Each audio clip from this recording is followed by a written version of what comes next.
Indiana in the Morning, always presented by First Commonwealth Bank. Time to be first. Member FDIC. Mark Hilliard joins us this morning, Chamber of Commerce President. Our visit presented by Marcus and Mack, voted best law firm and best personal injury lawyer 3 years in a row in the Best of Indiana County contest. Visit them online at marcusandmack.com. I feel like every time I get you in the studio, I'm trying to squeeze information out of you. I want to shine a bare light bulb down right next to your eyes. And make you give it up.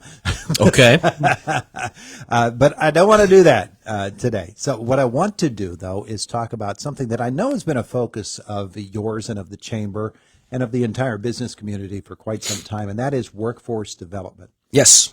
And you actually have an event coming up, I believe you said, with healthcare careers? Yeah, we have a number of events coming up related to workforce development, and next Monday, I believe the 24th, which is also my wife's birthday, so I had to get a plug in there. But we have a Hang on, I'll write it in. We have a healthcare careers fair down at Lenape Tech, and that is for Indiana and Armstrong County schools. So any students, I believe sophomore, junior, or senior that are interested in any healthcare related career, we have been invited. I think they have over 200 students already that are signed up that are going to be there, and there's going to be workshops and booths set up and information, and we have a lot of great speakers as well. So it's going to be something. It's a great collaboration between the Chamber, ARINIU, IUP, IRMC, and this idea really came when we had our business education roundtable a few months back, and this is one of the things that kind of came from that is being able to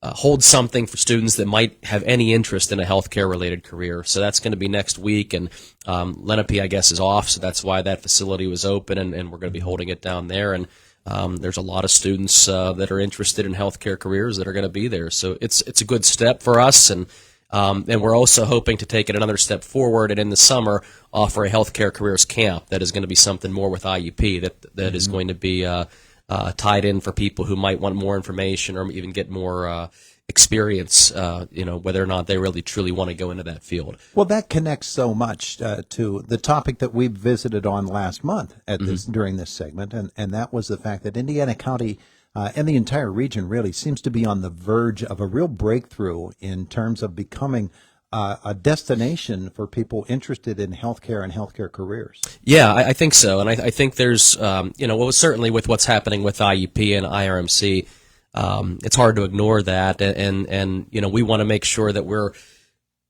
preparing that next generation for students that might want to get into that field. If they're going to create the pipeline, we want to make sure we're putting the students into the pipeline, and hopefully those students will become future doctors or future physicians or any type of, PAs, anything that might be related to a healthcare career.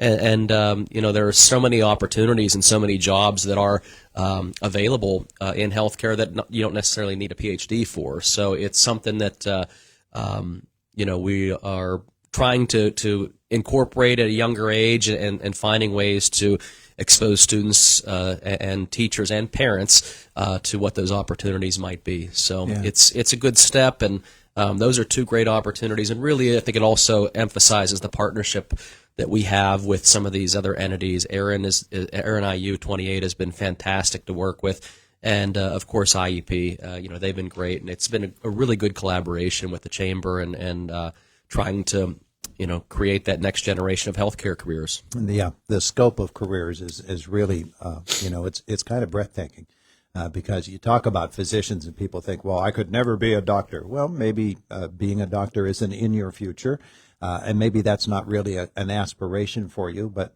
nursing careers, technical careers, all of those things, we think of them as support, but they're key parts of the whole healthcare equation. Cool. And if we can train those people here in Indiana County to become sort of a pipeline to the world, really, in healthcare careers. Why not? There is such a demand right now for a lot of these types of workers. I was just talking to somebody about a physician's assistant, a PA, that there's such a demand for it right now that the pay is very, very good. Yeah. Much more than you would expect 10 years ago, just because there's a lot of those folks had retired, and there are these openings that they can't fill, and that's not necessarily a good thing either, because those are important jobs to have when we're talking about your health. But that's what we want to try to make sure that we do, is have enough people there so that we don't have these gaps in trying to fill these jobs, and encouraging students that, hey, there are a lot of opportunities within healthcare and other industries too. I know we're talking about healthcare, but that you may not recognize that really there's such a demand for so many of these jobs right now. We just want them to be aware of it and their parents to be aware of it, and hopefully it starts filling some of these gaps that we have in the workforce, and we can start helping some of our businesses grow. Yeah, well, that was a big emphasis, and really the reason you started even the soft skills years ago here in Indiana County is to prepare people for careers, and that's a really important role to play.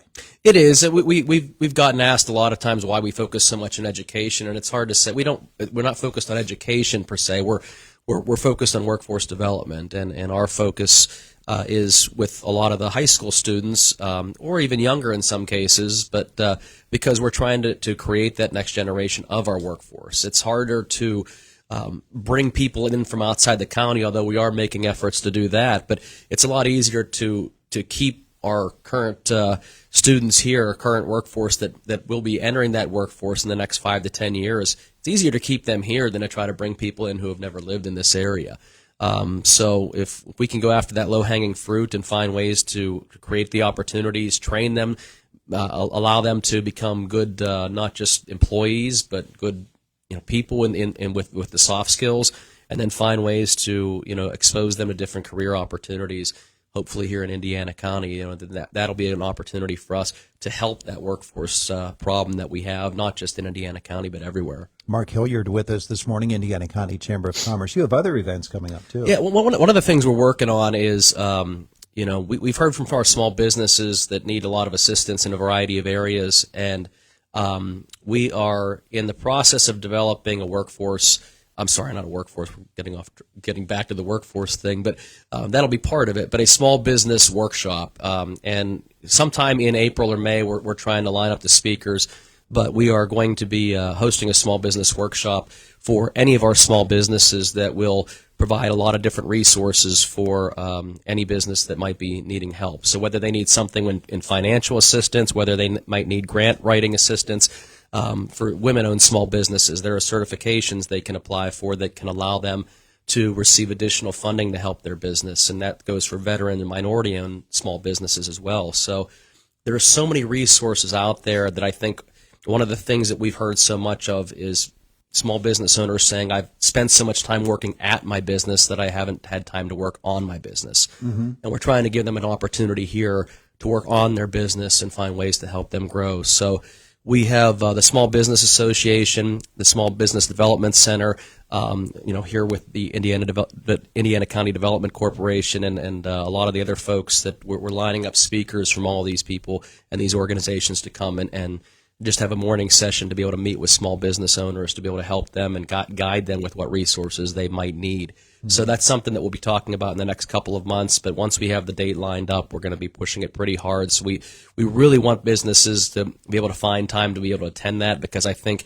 it's going to be helpful whether you're looking to start a small business or whether you've had one for 10 years but just really feel like you've maybe hit a plateau. Mm-hmm. It'll be an opportunity to find ways to help that business grow. Well, with the pandemic and what it did to business, which was so harmful to so many, there are some things that probably shortcuts were instituted out of necessity that you need to go back and reestablish the correct way to get things done, and it's really going to benefit your business. There are so many things out there that we're not even all aware of everything that's out there, and especially in terms of like some of the grants that are out there. There's a lot of money out there for small businesses right now, and you just got to know where to look for it and how to uncover it, and then.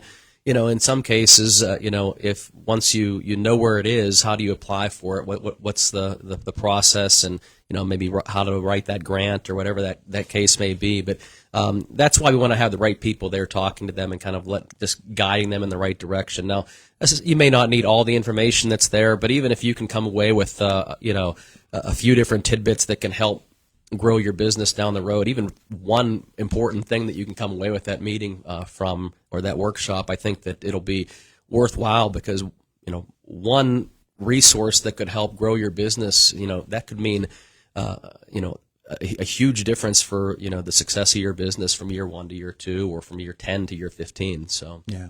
we're hoping that that's something that we can get a good bit of businesses to be interested in. And certainly we hope that, if anything, we're starting to help those small businesses with some resources that can help them grow. Couple of moments left with Mark Hilliard this morning. Of course, with the Chamber of Commerce, you always have those networking events that you like to hold. Schedule solidified pretty well now? We're starting to get there. The first couple of months of the year are always a little bit tricky because people are afraid with the weather to schedule anything. We do have a coffee talk, which is kind of our morning networking event that is scheduled for next Tuesday over at the Paper Gardens. So I don't know if you've been there, but right off of Philadelphia Street, great little location, and we're anxious to go there and be able to host a coffee talk or a tea talk, I guess, depending on what you might be interested in. But I went there for tasting tour last year. Yeah. I thought it was kind of neat. It's very neat. It's very cozy, and it's a great location. So we're anxious to be there. And then we do have a couple of other. I think on the 20th of March we have an after hours at River Valley Steam Academy. So, and then we're starting to get a lot of people who we're looking at February that are now starting to schedule for April and May. So we're going to start to see the after hours start to pick up a lot more now. But usually this time of year, because of the weather, people start to schedule and then decide to look towards the spring. But we're looking to get back on track with that. Last year we had a very busy year, and we're trying to make sure that we continue to do that and allow opportunities for our businesses to be able to get together and network a little bit. Yeah. Well, here comes spring, and Pirate baseball will start up. You'll get to the ball teams all getting outside, people moving about again. So it'll be good to all get back together and get that schedule rolling. Yep, and I also want to plug that we have the Soft Skills Challenge coming back to downtown Indiana, and that'll be, I believe, the week of the first week in April, the first full week, so the week of April 7th, I think. So that'll be coming into downtown Indiana again. We're getting the schedules lined up and the students lined up, and we're anxious to kind of have the students from mostly Indiana County school districts and also a couple of Armstrong County schools visiting downtown Indiana businesses and taking part in different soft skills related activities. And that's been our pretty good success the last couple of years. This will be our third year doing it, and that's another collaboration not just with ARN but also with our local businesses. And it's something that we enjoy doing, and the students all have seemed to like it the last couple of years that we've done it. Good stuff. Thanks, Mark. Sure. Thanks, Todd. Appreciate it. It is the voice of Indiana County. It's WCCS 101.1 FM, AM 1160, WCCSradio.com. Boomer Sports next, brought to you by S&T Bank, People Forward Banking.